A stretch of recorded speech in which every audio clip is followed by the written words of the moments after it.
Let's face it, the conversation when it comes to the dating marketplace can be very convoluted, especially when this conversation is centered around sex. And I'm talking about the differences between men and women and how we view sex, and also how we can equate sex to respect. So I want to lean into a conversation today based on a question that came in, and then I'd like to discuss it, and then we'll go on to Q&A. So one of my audience members, I say audience members, but someone wrote, "Jonathan, I have a question or a comment about an observation. I've enjoyed learning from watching your series of videos. I agree, women are the gatekeepers of sex and men are the gatekeepers of commitment. However, I've noticed that there doesn't seem to be any emphasis on encouraging men to take responsibility for the curtailing of the casual sex culture. That is part of life these days. It appears as though the attitude is boys will be boys." So what I think she's addressing is there's a lot of conversations out there in the dating marketplace suggesting that women have sex with men far too easily, especially if they've had sex with multiple men. And because of this, men don't have respect for women, and therefore they won't choose women who are promiscuous. They call it body count, by the way. Now, a lot of this is for the younger demographics, and at the same time, this can hold true for men as well. I've spoken to men who say that they've had sex with a woman on the first date, and they didn't respect that woman. But where is the accountability as this woman is sharing about men? Where's the male accountability? Is it okay for men to be able to sleep with women and there's no recourse or repercussion for that? There's no judgment around that. And aren't they contributing to the problem when they encourage physical intimacy at an early stage in the dating marketplace? Now, you might have heard, I said that this is something I heard, is that men or women are the gatekeepers of sex and men are the gatekeepers of commitment. Well, it's kind of fascinating to me these days that we have sex well before there's any significant commitment between two people. In fact, a lot of times sex can happen before there's any agreement of monogamy or any agreement to exclusivity. In fact, I've witnessed so many women be in a relationship with someone where they're physically intimate with them, and yet they don't know where this relationship stands. Some men will say, "I'm taking it slow." Some men will say, "Let's not put labels on it." Well, if you're going to judge women as being promiscuous and you disrespect them for that, then shouldn't you stand up and say what you stand for in a relationship? What do you stand for in your life?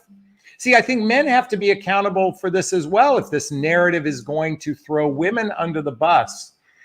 And certainly, I'm not here to judge when someone has sex or how many partners someone has. But at the same time, I think it's a slippery slope when you judge that behavior when these men are the contributing factors to this behavior. So I want us to think about this for a second. Men are the gatekeepers of commitment. Isn't it fascinating that it used to be if you wanted to get laid, you had to get married? That was a narrative that went on for thousands and thousands and thousands of years. That's my speculation. I don't know that as a fact, but that's what I infer from a lot of the historical records, if you will. Television. No, I'm just kidding. Movies and such. But when you think about it, there was a commitment made by a man. These days, two people can become physically intimate with each other.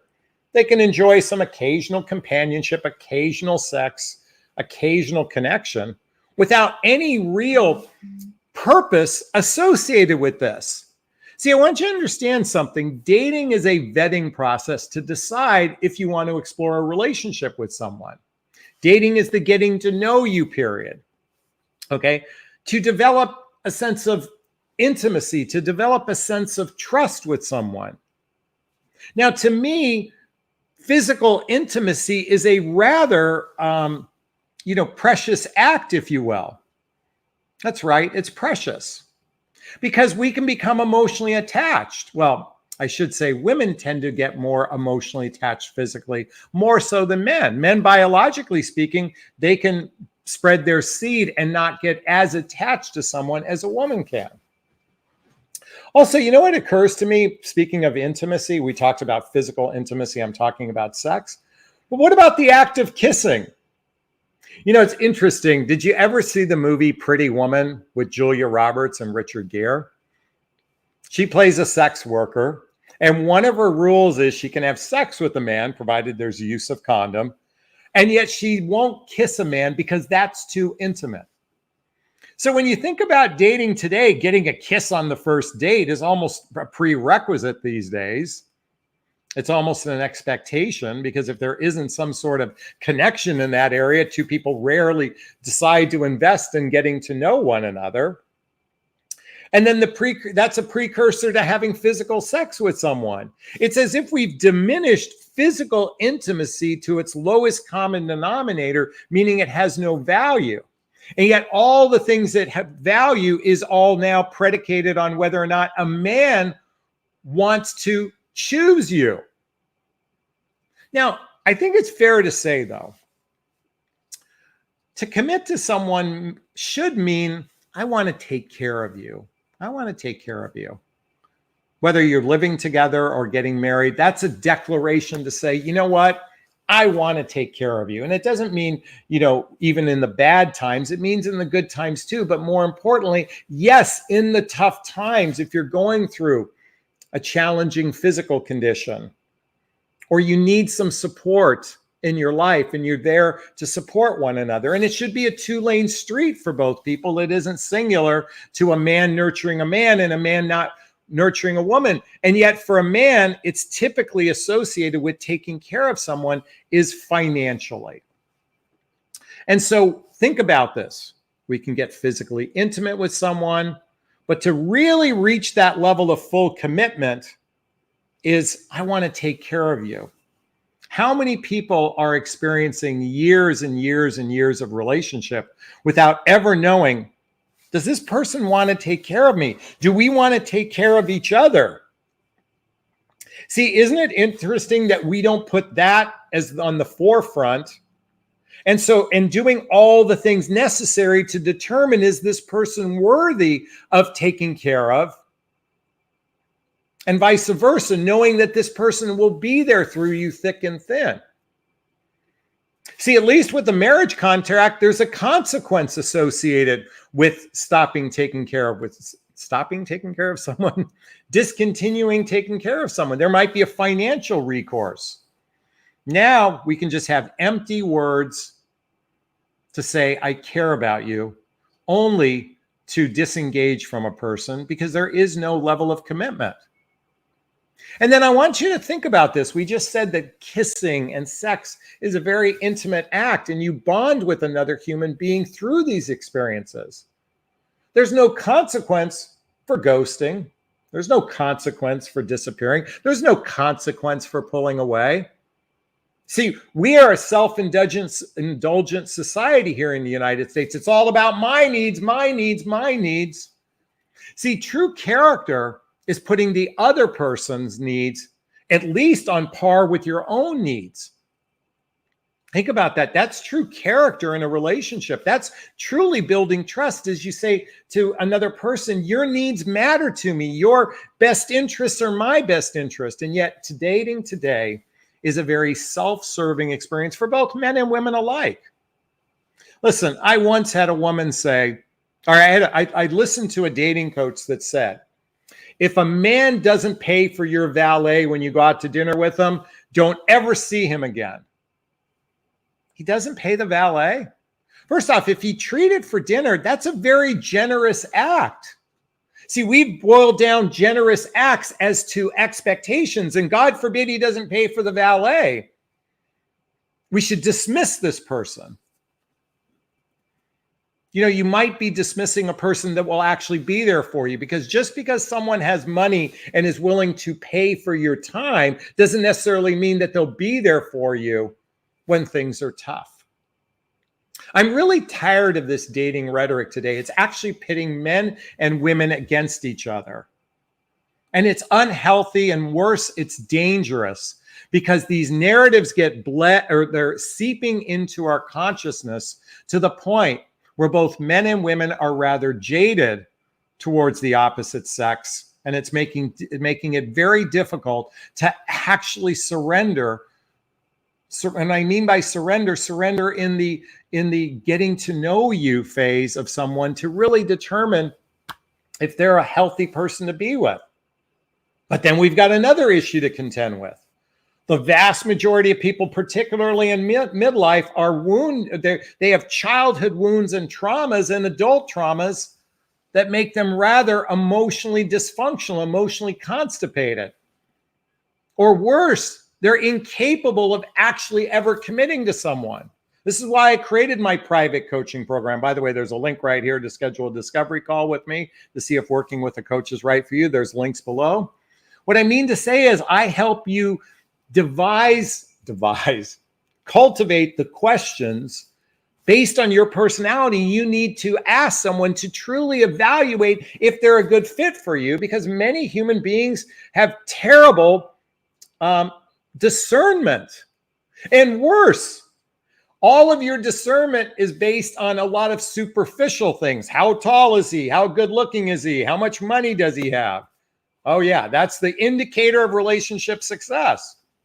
And worse, believing that chemistry equals relationship success. And even worse on that is many ladies and men. And by the way, everything I'm saying goes for both genders, but so many human beings have codependent, not codependent personalities, but codependent infliction, or what's the word I'm looking for? Codependent behavior, let's just say, that cause you to get attached to another human being. And the minute you're attached, it's like a drug. You need this person, and yet they're so terrible for you. See, what's missing in today's dating narrative is an understanding that human beings are rather dysfunctional, rather messed up, and they want love. Both men and women want love. Men aren't bad people. To those, I started this conversation by saying men are bad, or at least need to be accountable, but men aren't bad. Women aren't bad. We're just a dysfunctional group of bodies out there trying to experience love with another human being. And yet we don't know how to do it because we don't know how to love ourselves. This is why I wrote a book called What the Heck is Self-Love Anyway? A Journey of Personal Development, Self-Help, and Spiritual Work. And why I'm sharing this with you, by the way, my book is basic. It's like planting a seed. But you see, when you plant, and it's only giving you the basics. See, you have to go find out what it really means to you to love yourself. By the way, there's a link below to get a copy of my book, and Jonathan recommends books. When you begin to nurture your own soul, you're less resistant. You're more resistant to attracting damaged human beings, or let me not say damaged, but unhealed human beings that are going to cause havoc in your life, in your emotional life. Do you realize the number one emotional health issue facing most everybody is I'm not good enough, I'm not lovable, and I'm not likable? And dating and relationships trigger this like nobody's business. So I want to invite you all to begin a path of personal development, self-help, and spiritual work as a vaccination to the chaos we're faced with today. See, then don't lose respect for women because they've slept with a lot of people. That's not a valid reason to lose respect for someone. What's more important is to assess, who is this person that I'm connecting with? Is it only a physical relationship? Is it all based on chemistry? Or does character matter? Does morals matter? Does kindness, generosity matter? And today we have a very self-serving population that is using one another in the dating realm. And how can respect anybody who uses people? And how can you respect yourself if you allow yourself to be used? These are all questions to invite. Now, first off, folks, I am not here to preach as if I am evolved. Okay, I am riddled with flaws. I am I stick my foot in my mouth frequently. I have found myself in many a situation where I could have done better. I think the most important thing is we own our humanity and to recognize that everybody is doing the best they can. Doesn't make them bad people. I often say most men are good guys. They're just bad daters. That's true for women as well. So, why did I share all this with you? Because it's time for a wake-up call for both men and women alike. First and foremost, we are not at odds with one another. Both genders want to feel loved. The tricky part is, how do we find someone who's capable of love? And more importantly, are we willing to invest in our own self-love? Because whether we find a mate or not, what matters most is our own individual journey. And how can we wrap ourselves in a blanket of love? And what I mean to say is not beat ourselves up, not sabotage relationships, not crucify ourselves. Because the true miracle in life is to love. That is the truest miracle of all, is when we can love ourselves and love others equally. And maybe, just maybe, we find a good partner to take this ride on together, because life is better with company. At the same time, it's finding that partner who's willing to hold hands with you through thick and thin and say, I want to take care of you. We're teammates. And so when you say I love you to each other, it means I'm here. You matter. We are important. I've got your back. I'm not going anywhere. And I only want you. I'm here means I'm present. You matter you matter as much as I matter on this planet. We are important is to recognize that a relationship is a separate entity. I've got your back. That means we're teammates in this relationship. I'm not going anywhere means I'm fully committed. And I only want you means I only want to be physically intimate with you. I don't need to get the next hit on Instagram to feel validation, because I have it all within this great partner I have right now. I love you. That's what I think it should mean. So I'm going to end on this note and we'll take questions. Folks, it's not easy out there. It takes work. It takes intentionality. I oftentimes remind you all, radical honesty, laying your cards on the table and pre-qualifying your prospects. And if you need help with that, once again, check out a free discovery call with me to see if working with a coach is right for you. All right, I hope you have found value in what I had to share. Please hit that like button. Please share this video with your friends. Please subscribe to my channel. Hit that notification button. All right, I'm going to take questions right now. If you have a question for me, there's a little chat box for those that are on live. Write the word question, then post the question thereafter. Or you can purchase a Super Sticker Super Chat. It's the little $ in the chat box. All of the monies from the Super Sticker Super Chat goes to a scholarship fund in the name of my son, Connor Aslay. That's a picture of him right there in the Obey shirt. In his honor, I donate to causes like the Hoffman Process, Insight Institute, and Seeds of Love. Okay, so let's see what we have in the form of questions. Oh, and if you're watching the replay, please hit the super thanks. Thanks so much.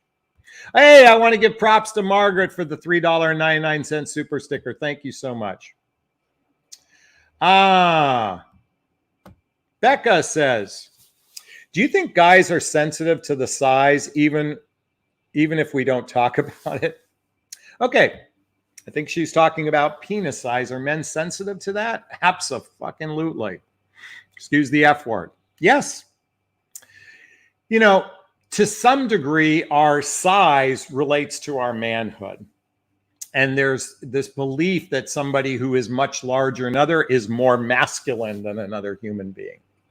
So this, and by the way, this can be such a deep wounded, a deeply traumatic wound centered around a man's penis size. Women experience this in their body size and their breast size. Are they wet enough vaginally? I mean, there's all this kind of shame centered around our sexual aspects of who we are. Can we satisfy another partner? Are we capable of being satisfied? You know, sadly, so many men are so addicted to pornography that they can't even be satisfied by a woman anymore, or very difficult to be satisfied. Yeah, these are all great questions to ask. But at the end of the day, yes, men can feel a sense of sensitivity or shame centered around their size. So thanks so much for bringing that up. I appreciated that. Oh, Margaret goes on to ask, what do you think about men pressuring women for sex? First off, I don't think any woman deserves to be pressured into anything that they don't want to do. Now, I have an acronym around sex, and that means CARES. C-A-R-E-S, CARES. The C stands for don't have sex with someone unless you feel comfortable. So if they're pressuring you, you know, you shouldn't have sex with someone you don't feel comfortable. The A stands for aware. Be aware of the consequences. And what I mean to say is having sex with someone you barely know means you can get attached to them, and you better be aware of that. Some women can be less attached to others through physical intimacy. But for the most part, if you have a propensity to be attached, I would be highly concerned about that. The R stands for learn his real intentions, his real intentions. Does he want something serious, or is it something casual? I'm here to suggest don't get physically intimate with someone who isn't on the same page with you with respects to commitment. Because the E stands for exclusivity. If you're going to have regular sex with someone, I believe it should be exclusive, because the S stands for safety. And because I don't want to catch cooties from anyone, I think everyone needs to be safe, or catch cooties or impregnate someone. I think we must be as safe as possible when we have sex. CARES, C-A-R-E-S. Comfortable, aware, real intentions, exclusivity, and safety. Hope that helps, Margaret. Thanks so much for that question. Jennifer says, no sex before monogamy unless you don't care. That's exactly what I just said. Nicole writes, my long distance relationship ex-boyfriend, he couldn't give me a plan after 22 months together. When I asked him for a plan, he replied, I will always love you and your children, but he still wants to be friends. You don't have a question there, Nicole, but I will say this. I wouldn't have engaged in a long distance dating dynamic or until you had a plan. Don't engage, folks, hear me out. Don't engage in a long distance dating dynamic unless you have a plan of how to take the distance from long to short. And what I mean to say is hold out being physically intimate with someone until you've had deep discussions. And then I wouldn't overly. Now, the problem with many of you doing long distance, you see each other once a month, once every 2 months, once every 6 months. That's not a relationship. That's just an over-glorified friend with benefits, in my opinion. Unless you're engaged in social activities, hobbies, mutual interests, spending time with family and friends. It's going to be difficult to build the deep roots of trust to sustain a long-term loving relationship. And there's no incentive when you're in long distance, because guess what? You could be flirting, a guy could be flirting with 20 other women while he's flirting with you. See, flirting now is like the pellet when the hamster is like, oh, I get someone to like me. I get someone to like me. Oh, I get to have sex with this person, but I can be doing this with so many other people because they don't know what I'm doing. Anyway, I think you get the gist of where I'm going at that. Nicole, if you do have a more concise question, please let me know.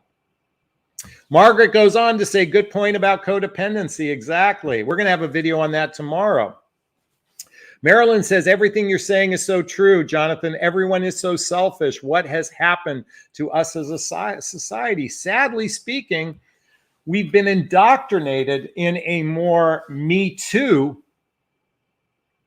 Let me retract what I just said. Not me too. Me society. It's all about my needs being met instead of actually caring about another human being before you ever engage in some sort of connection with them. Anyways, that's my opinion anyway. Hoping I'll get canceled for that one. I didn't mean me too. I just meant me. Wanda goes on, should a man ask to kiss a lady the first time. I had a guy just smack me on the lips and it was no chemistry. At the end of the meeting, I gave him no vibe to kiss me. I wanted to go away.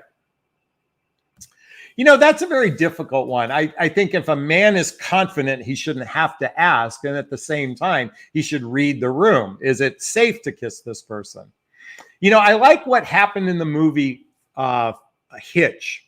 He's teaching this man how to kiss a woman. And the goal is, here's the woman's face and here's the man's face. And he goes 90% of the way and waits for her to come 10% of the way. If he goes 90% and she doesn't kiss him, he pulls back. But if he goes 90% and she kisses him, I would rather men do that in the future than just cavalierly kissing someone. Or I just don't like the idea of asking. All right. CC says we can all do self-work on ourselves, but that doesn't change the amount of low-quality single men. Well, CC, I want to say low quality. Okay. Men and women. I don't like the definition of low quality. I do like the idea that there are deeply wounded human beings who are unaware of their emotional and physical traumas, and then they bleed that out onto someone else. That doesn't make them low quality. It just makes them hurt human beings, in my opinion. Okay. Steph says, that's why I don't date anymore. Sick of men and women that are selfish. And yes, women are horrible too. Folks, I'm here to say most humans are good people. You know, when we can actually have compassion and love for everybody, we begin to become a magnetic attractor for what we want. When we can actually hold space of being compassionate, loving towards all human beings, instead of coming at a place of deficit, I want everyone to come from a place of abundance. You'll attract those people in your life. That's my invitation for all of you anyway. All right. Seven Wonders says, I'm sick of being a place card. I understand, but guess what? Stand above that and say, you know what? I am a beautiful human being and I desire someone who wants to go on this journey together with me in a healthy, conscious way. See, change the narrative. You can change the narrative. I'm sick of being a place card, or you can flip it. I'm a beautiful human being and I want to share this journey of life with someone who's emotionally healthy and who desires the same things I desire. That's my invitation for you, Seven Wonders. Question, is it important for a lady to dress up, look all pretty? For myself, I like to dress casually. Do you think that will turn guys off? You know, some men are attracted to the bright, shiny object. In fact, they say the color red is it's like, why does the bull go after the red cape? Okay, so wear red on a date. A lot of dating coaches will tell you that. And to some degree, that will be attractive. There is something sexy about red. But at the same time, you can show up on a date casual. See, it's the energy of your heart that matters more in the long run. Yes, dressing sexier might temporarily get some attention, temporarily. But you know what? If you've got a good heart and a man is attracted to you as a person, whether you're dressed up or not, you can have an equally successful life. So do what makes you feel right for you. Probably the guy that you're going to meet is a guy who likes to dress casual as well. Okay. Let's keep going. One of my Facebook group members, and by the way, if you'd like to join my private Facebook group, check out the link below called Midlife Love Mastery. This is a group where you can have direct access to me on a regular basis, asking questions. Tonight we have a live call where you can talk to me. We do a once-a-month call, so check out the link to Midlife Love Mastery. Let me put the banner here right now. Join my group. Right, and there's a link below to get a copy of that. All right, so going back to this question. Oh, excuse me. What does porn have to do with a man's sex life? Okay, great question. So a person that might be either addicted to porn or they've masturbated so much that they're desensitized because they cannot really this is what I've observed watching videos, TED Talks about porn addiction. Okay, so this isn't my thoughts, this is what I'm regurgitating. Okay, a man can become very desensitized when he masturbates a lot, and if he uses pornography, it's kind of a twisted view of sex and relationships, can be, especially if it's more the kinkier the porn, the more desensitized a man may experience within his sexual connection with another human being. So that's what porn can do. Excessive masturbation, excessive porn. Now, most men have watched porn. I've watched porn. Even when Marie went out of town, I watched porn. Okay, I'm a guy. Okay, but I will say this.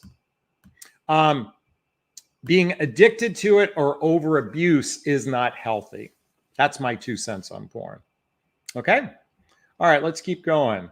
Julie writes, I've been trying this radical honesty, telling guys what I want, which is a monogamous commitment. But I'm met with people that say they feel pressure. Are these non-committals types?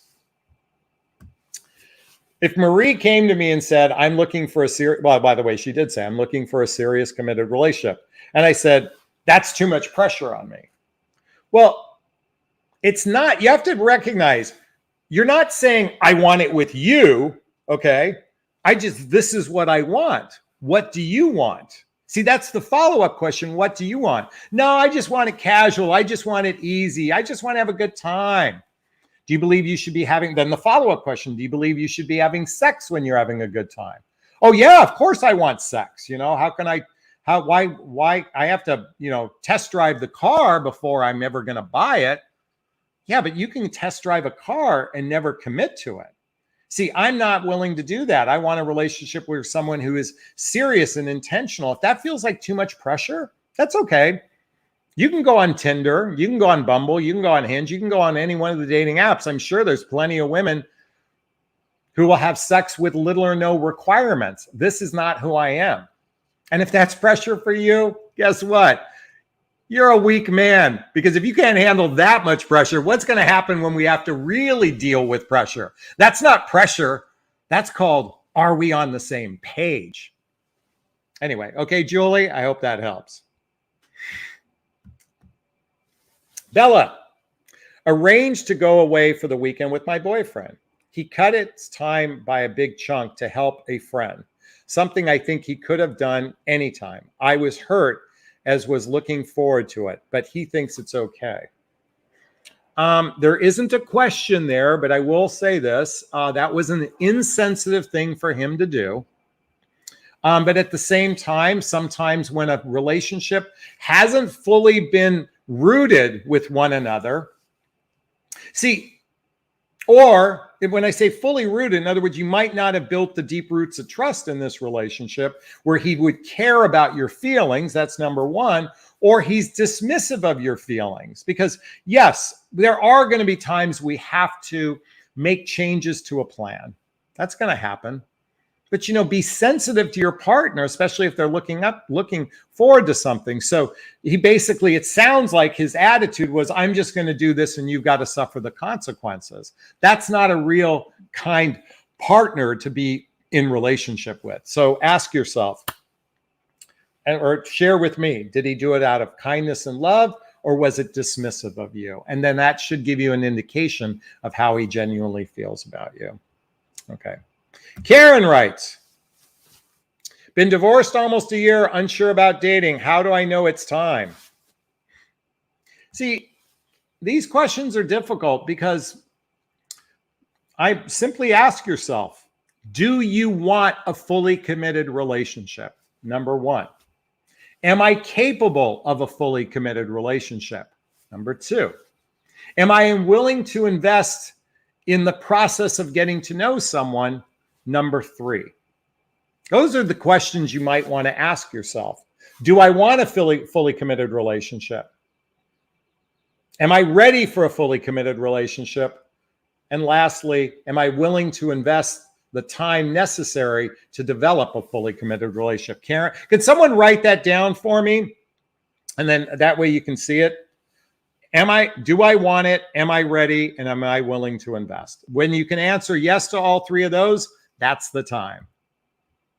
Actually, something that happens in my private coaching, a lot of women go through my coaching program and they go, you know what? I'm not ready for a relationship. They're grateful for the awareness, but they actually take a break from dating to do a little bit more personal development work so they can actually lean into a healthy, happy relationship. All right. Miss Ashley writes, do you think it's okay that both parties get tested before being intimate together just so you don't catch cooties? You know, that's a good way to slow things down, just to simply see how someone reacts to that. Yeah, I think it's quite okay. You know, oh, but let me just stick the tip in. That's not really dangerous. Let me just stick it in for a minute. You know, we can wear condoms. No, I mean, you have every right to ask that. And how he responds will speak volumes as to his character. CA says, too much manipulation, dishonesty, and treating people like commodities. There are no standards either. Yes, that's why you have to become your own matchmaker. You are the gatekeeper of your life. You are in charge of your relationship destiny. But Jonathan, I'm just supposed to sit back in my feminine energy and just let men do all the work, and then because they're supposed to claim me. Look at, not all coaches do my little mimicking right here. And what I mean to say is not every coach believes leaning back is about being submissive. And yet so many YouTube creators out there are telling women to be absolutely submissive, as if the men have character. Ladies, you are in charge of your destiny, not a guy. That's my rant anyway. Anna says, thank you for the great tips. I've learned so much from you and Marie. Best wishes. Thank you so much. We appreciate that. Becca, is white lie acceptable? Like lying to go to a relative's house for dinner, but instead, in fact, going to a female coworker place for dinner with his parents because she invited them. Well, that's not a white lie. That's a downright lie. A white lie might be, I'll be there in 5 minutes and you're a half hour away. That's a white lie. Okay. See, here's the thing. If something is material to the relationship, it's important to be transparent.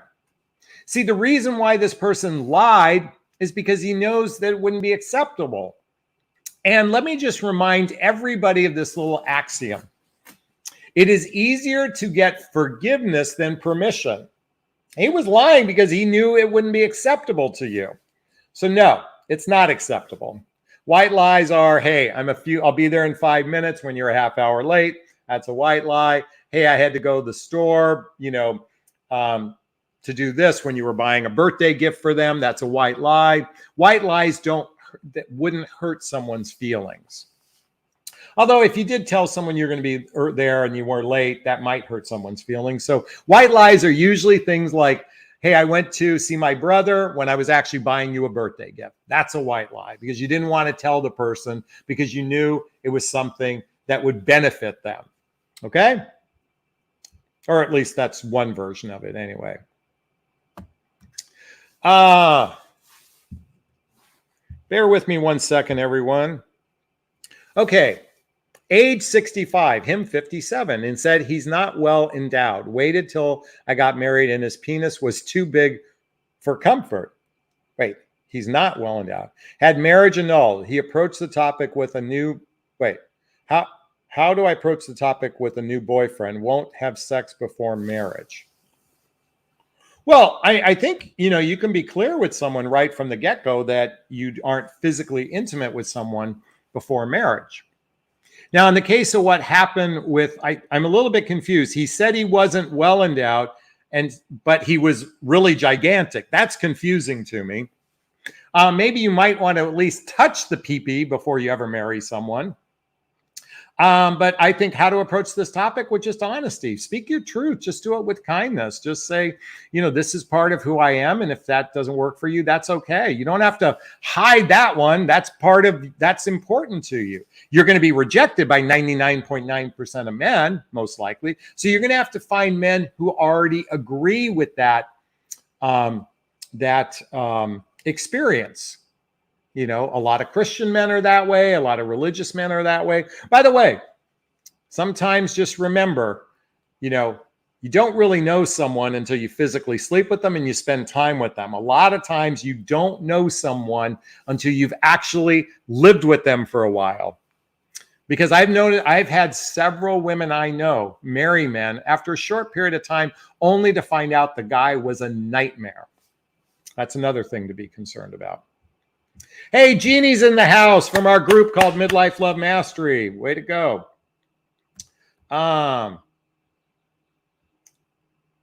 Coming back to that porn addiction, had sex and porn addiction husband that never wanted sex with me or anyone. High on endorphins and never enough. That's another adjunct to what was said earlier. Stay well and be strong or strong. Does a man's history of watching his parents argue loudly nightly until they split up when he was 12 affect his ability to trust a woman? Oh my God, yes. I want you to think of the emotional effects of growing up with parents who probably hated each other. That's a strong word, but disliked each other. And as a child, you believe this is love. So it makes it difficult for a lot of people to either trust, commit, or they choose women that are argumentative because that's familiar to them. If you're not familiar with the work of Harvell Hendrix and Helen Hunt, Getting the Love You Want, this is a great book to understand what's known as the imago, IMAGO. They choose partners that are familiar to them based on their parental upbringing or surrogate parent. So yes, that would could deeply affect a man. Nicole, follow up. Let's see. Long distance, we had 22 months, no plan to date for move. He said, I'll always love you and your children. What do I do to make him see that what he's giving up? If you have to fight or argue for a person to love you or to commit to you, then it's not on him, it's on you. See, a self-respecting person, and I'm sorry to say this, my dear, but a self-respecting person would say, I respect myself too much to fight for someone to love me, to commit to me. See, you probably didn't have a significant enough relationship, and yet you're attached. Remember I said earlier about codependency? I invite you to read the book. Where is it? Everyone, if you haven't read this book, Codependent No More by Melody Beatty, I highly recommend reading this book. You are attached to a person, and it's probably an addiction. By the way, I'm going to be doing a video tomorrow with Mary Beth Shutter talking about the top addiction today is not drugs, it's not alcohol, it's not porn, it's not gambling. The number one addiction is romantic codependency. That's the number one addiction, and we're going to talk about that tomorrow. Nicole, I'm very sorry if it sounds like I'm throwing you under the bus, but you should never fight for someone to see what he's giving up. If he can't see it, then he's not your guy. Does everyone agree with me? Give me an amen. Margaret goes on to add, Nonviolent Communication is a great book. Exactly. Okay, Jeannie posted this. Do I want a relationship or commitment? Am I ready for a relationship? Am I ready to invest in a relationship? I think it's willing to invest, or am I capable of investing? Okay, well, they're all the same. All right, thank you so much. Priya writes, question, great guy, but no chemistry. Ask me again and again after many months. Don't know what to say. You know, it's sad that you have this great guy, but you're not feeling it. I'm reminded of the movie Revenge of the Nerds. Okay. Now, this is probably a little inappropriate to share, but in the movie Revenge of the Nerds, there were the cheerleaders and the jocks, and then there were the nerds. And at one point, one of the nerds finds himself in a dark room with the cheerleader. Now, they were physically intimate with one another, and which I'm not recommending, but she found that she was like, wow, this guy is great in bed. And even though he doesn't look like the jock and he doesn't look kind of corny, she was attached to him. Now, again, that's probably a bad scenario to suggest. But the thing is, you might be surprised when you open your heart up to a great guy. I mean, unless he's got a beer gut the size of Texas and he's missing all of his front teeth, not that there's anything wrong with those types of those people. Unless you're repulsed, maybe giving a great guy a chance might yield you an amazing result. Just something to put out there. All right. Leanne says, thank you, Jonathan. I've been dating a man for 4 months and he recently ended it. While we were intimate, he expressed that he was scared. Also, granddaughters are his priority. Thoughts? A lot of men are incapable to, or at least are deeply wounded, and then they put other people at a priority. Other people in their life, whether it's their children, whether it's their professional life, in this case, granddaughters. Okay. He expressed he was scared. Okay. A lot of people are scared to commit. A lot of people are scared because they can get hurt. So what do? They cut it off before that happens. They sabotage relationships. Men do this, women do this. It's a very common thing. What can you do about this? You can simply express your sadness. And then you go out about living your life. He'll probably come back around. Men have this rubber band effect. They pull and push and pull and push for a variety of different reasons. You have to ask yourself, are you having the deeper conversations to build the deep roots of trust? Are you having those intimate conversations where you're bonding together? Are you doing social activities, hobbies, mutual interests so you can, as I said earlier, build the deep roots of trust that can sustain a relationship even when someone is scared?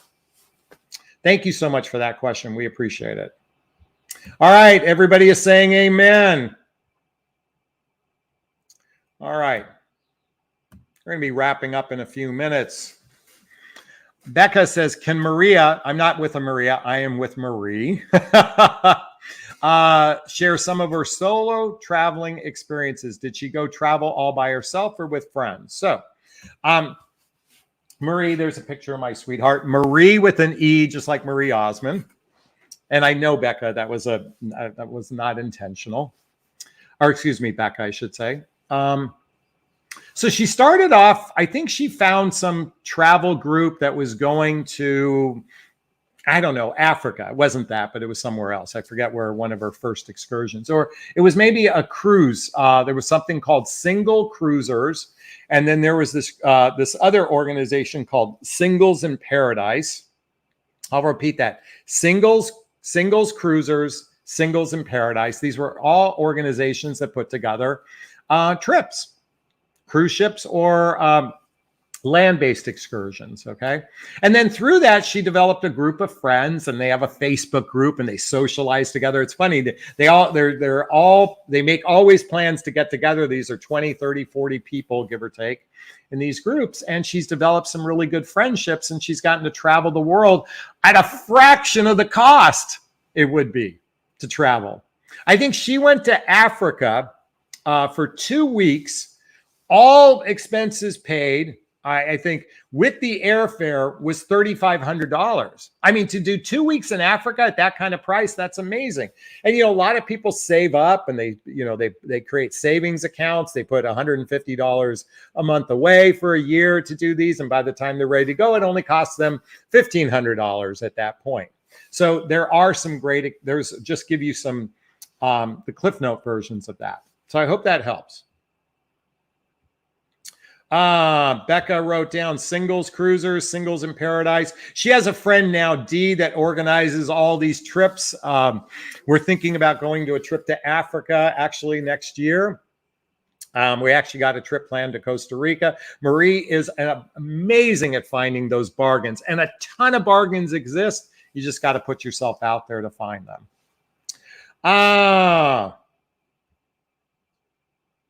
All right, you know what, folks? I think this would be a great place to wrap up today. I hope you found value.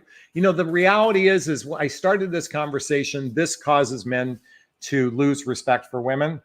That's BS. What I shared in the beginning. What I mean to say is how many men a woman slept with is a BS reason to lose respect, especially if you're engaging in sex with someone early. I think men need to take more accountability for their actions. And certainly I'm a big proponent of men and women alike taking ownership and responsibility for their actions.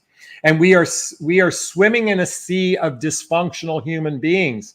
Yes, it is tough out there. There's no doubt about it. It's a shit show. There's no doubt about it. And at the same time, if you shift your mindset, God, universe, spirit, I invite in a juicy, delicious, healthy, happy relationship where we have amazing chemistry with one another. And the communication between the two of us is off the charts, and we can chat for hours and hours on end, and we can banter through our sense of humor daily. We have the compatibility with one another to blend each other's lives because we want to spend regular time together doing shared activities, hobbies, mutual interests.